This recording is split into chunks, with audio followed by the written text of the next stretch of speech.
Aslında Forza 5 videosuyla çıkmak isterdim karşınıza ama biliyorsunuz ki Forza 5 çıkmadı. Ben de fragmanları alıp koymak istemedim açıkçası. Hani bir anlamı yok.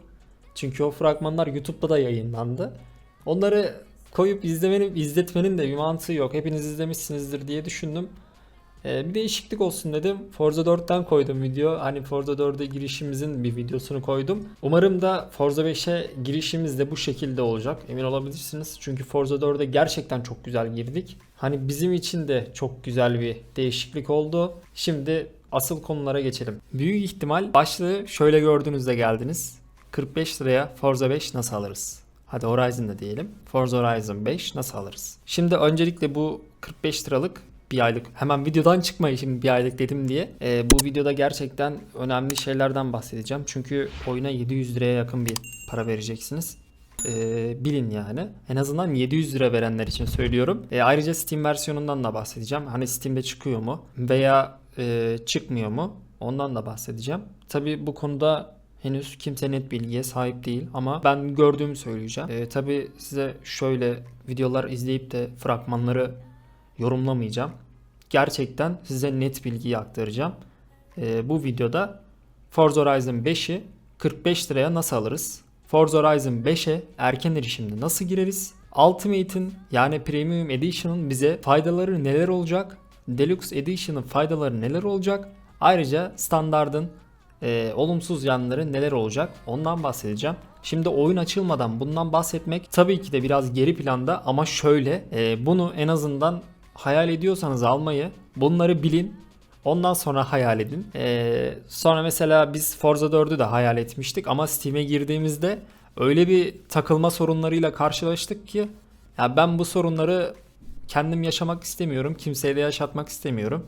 Bunlardan bahsedeceğim. Umarım videoda güzel eğlenebiliriz. Yani kimseyi sıkmadan kalıcı bilgiler veririm. Hemen başlayalım.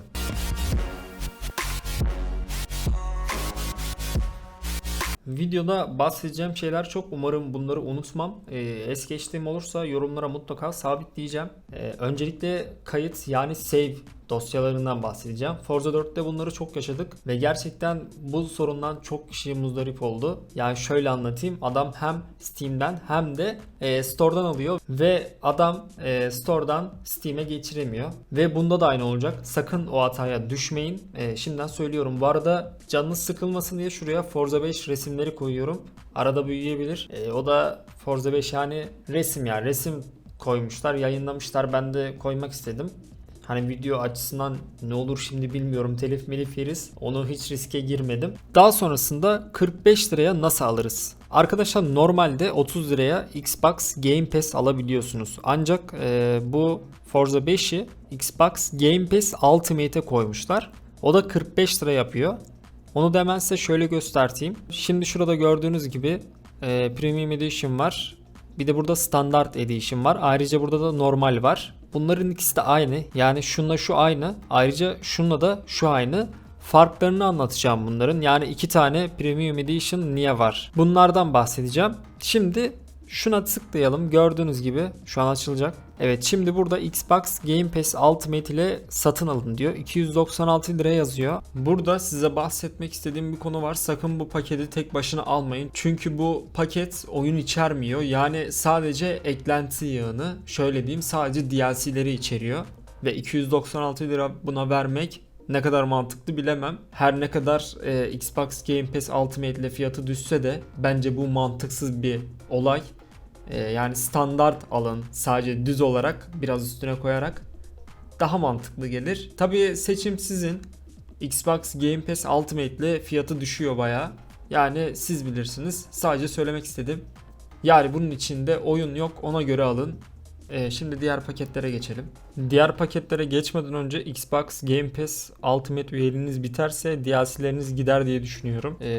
Bu konuda sizin fikriniz nedir bilmem ama Xbox Game Pass Ultimate ile alıyorsunuz bu paketi ve bittiği zaman indirimde geçerli sayılmayacak, gidebilir, ona göre alın. Yani araştırın, öyle alın. Ben öyle düşünüyorum.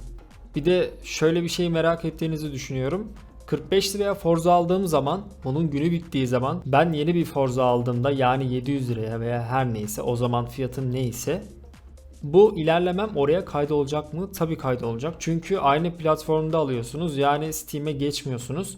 Aslında burada mantık Store'da Outlook hesabıyla giriyorsunuz. Yine Steam'de de Outlook hesabıyla giriyorsunuz ama Steam ara bağlantı oluyor. O yüzden ilerlemeniz kaydolmuyor. Bunu Forza 4'te çok yaşadık. Sıkıntılar doğurdu tabii. Hem Forza 4'ü Steam'den alanlar oldu hem de Store'dan alanlar oldu. Yani iki yerden de alıp ilerlemelerin oraya geçeceğini düşünenler oldu ama geçmedi maalesef. Şöyle bir şey de yapabilirsiniz. Mesela 45 liraya aldınız. 2 ay sonra tekrar 45 liraya alıp yine ilerlemenize devam edebilirsiniz. Ama böyle 45-45 vermek yerine tabii bir tane vermek daha mantıklı. Hani 700 lirayı verin geçin. Tabii şöyle 45 lirayla da yaklaşık bir buçuk sene oynarsınız. Oyunun gerçek fiyatıyla. Ya bir buçuk seneyi göze alırsak yine oyunun gerçek fiyatına geliyor. Bir buçuk sene içinde de bence o oyundan kesinlikle soğursunuz. Çünkü ben 400 saatte Forza Horizon 4'ten gerçekten sıkıldım ya. Çünkü aynı şeyler. Bir de Forza 5 çıkınca bir heyecanlandık. Forza 4'ü bir saldık. Bence 45 lira bir yandan mantıklı ama kime göre, neye göre? 700 lirayı alamayanlar için çok mantıklı bir fiyat ve gerçekten ya ayda 45 lirayı verebiliyorsanız sizi bir 10 ay oynatır ya. 10 ayda da ya emin olun hevesinizi alırsınız. Hatta yeni oyunlar bile çıkar. Forza 6'yı bile hazırlarlar adamlar. Zaten 3 senede hazırlamışlar. Yine sizin fikriniz. Tabii ben 45 liraya da alırım. 700 liraya da alırım diye bir şey diyorsanız siz bilirsiniz tamamen. Bu arada Xbox serileri için geliştirilmiş, tam onun ismini okuyamıyorum ya. Xbox Series'ti galiba. Series diyelim hadi biz ona. Xbox Series'ler için geliştirilmiş bir performans var. Yani şöyle diyeyim, hem 4K hem de akıcı bir oyun oynamanızı sağlıyor. Yani optimizasyon açısından. Zaten Store versiyonlarında hep bir optimizasyon sorunu yaşamazsınız. Biz bunu zaten Steam'de de bayağı açıkladık. Steam'den almak mantıklı mı? Şimdi ona da geleceğim.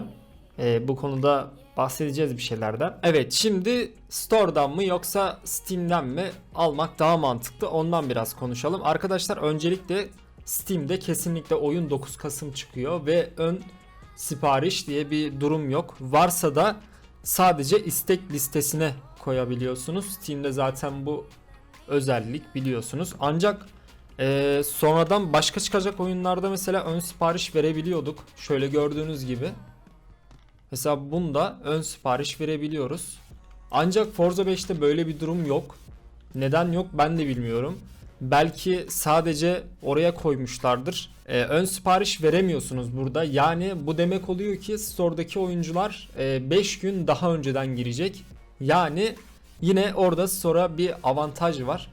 Ya bana kalırsa fiyatları aynı olursa ben Store'dan alırım. Ama tabi bana buranınki daha düşük olacak gibi geliyor. Yani ben şöyle tahmin ediyorum, ya 300 ya da 400 gibi bir fiyatla satışa sunulacak gibi. Ama bu sadece tahmin, varsayım. 200 de olabilir, 150 de olabilir.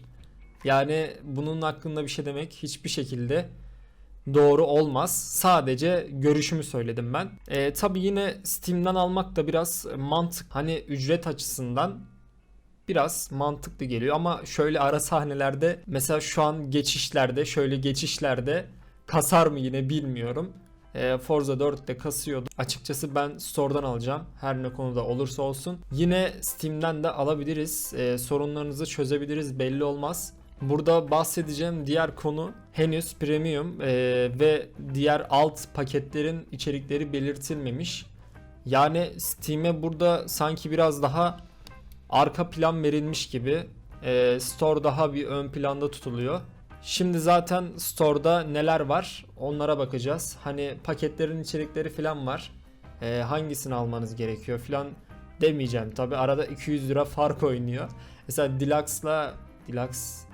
Deluxe'le işte Premium'un arasında gerçekten 200-300 lira fark var. Şimdi ben diyemem ki size işte kardeşim sen bunu alma, gerek yok, şunu al.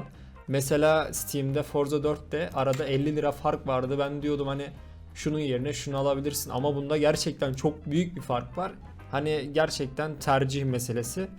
Siz nasıl isterseniz, ben zaten paketleri söyleyeceğim, neler olduğunu söyleyeceğim. Bu arada Forza 5'te genişletme yığını var. Bilmiyorum artık Fortune Island veya Lego var mı? Olabilir yani, onlar da sürpriz olabilir. Bakacağız yine. Hemen bir store'a tekrar dönelim. Steam'de anlatacaklarım bu kadardı. Unuttuğum bir şey varsa sabitlerim yorumlara zaten.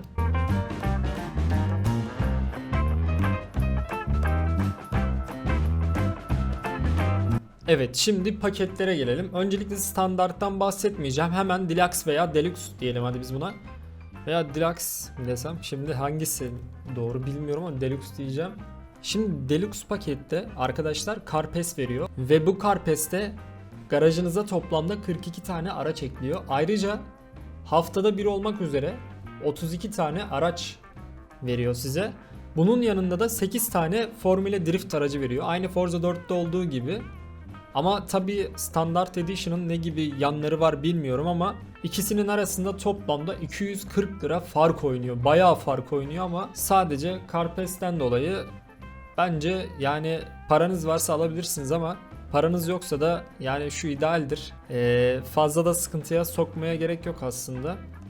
295 liraya alabilirsiniz bence yani. Onun dışında gelelim erken erişime. Erken erişimde oyuna 5 Kasım'da giriyorsunuz. Yani 4 gün önceden. Hatta şurada da yazdığı gibi Kasım yazmışlar ama Kasım o.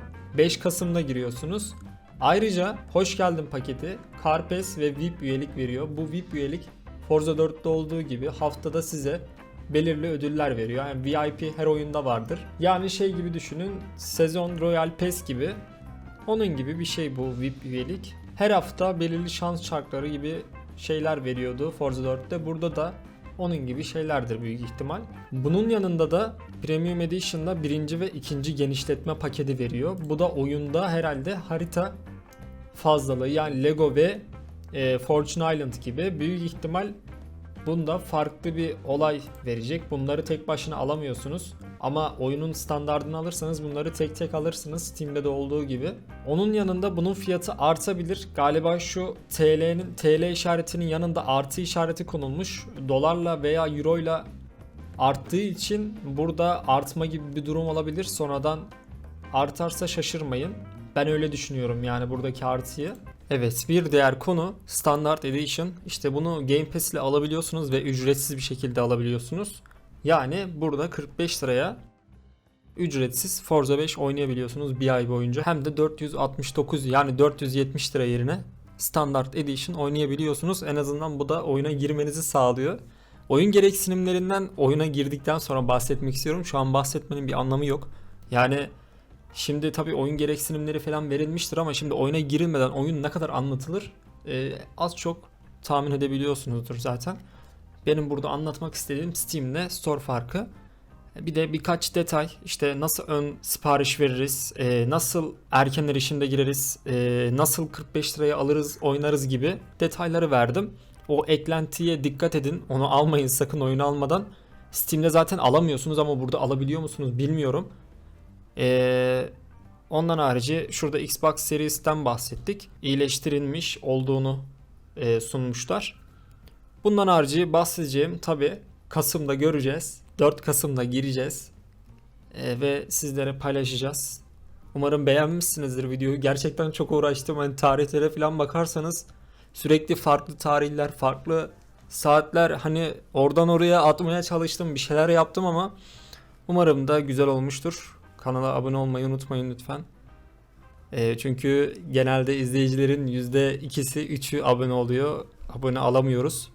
Zaten izlemeniz de yetiyor açıkçası. Yine de abone olursanız çok sevinirim. Bu arada bu videoyu tam bayramın, şu an saat 00:28. Hepinizin bayramı kutlu olsun. Mutlu bir bayram geçirmenizi diliyorum. Daha sonraki videolarda görüşmek üzere. Kendinize çok iyi bakın. Hayırlı bayramlar.